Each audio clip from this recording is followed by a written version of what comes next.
السلام عليكم ورحمة الله وبركاته. في هذه الحلقة سأقدم لكم وصفة من وصفاتي. هذه الوصفة عبارة عن البطاطس بالبصل، وجبة خفيفة للعشاء أو أي وقت ممكن. نحتاج لهذه الوصفة: عندي 10 حبات صغيرة من البطاطس مسلوقة، عندي 3 حبات صغيرة من البصل.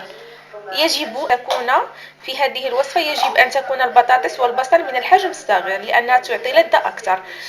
سنحتاج كذلك إلى القليل من الملح والقليل من الفلفل الأسود أو الإبزار وملعقة كبيرة من الزبدة.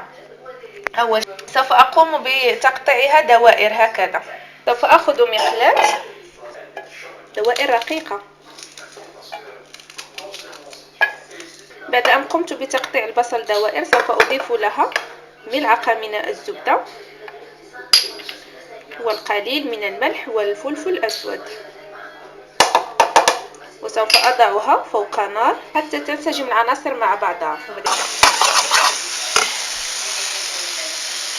أتركها قليلا، بعد ذلك أضيف لها البطاطس دوائر.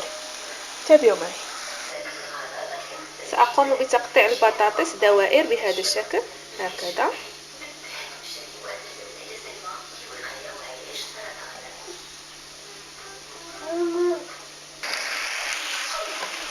يجب أن لا تتكسر معنا البطاطس، يجب أن تبقى بهذا الشكل دوائر، وكذلك البصل.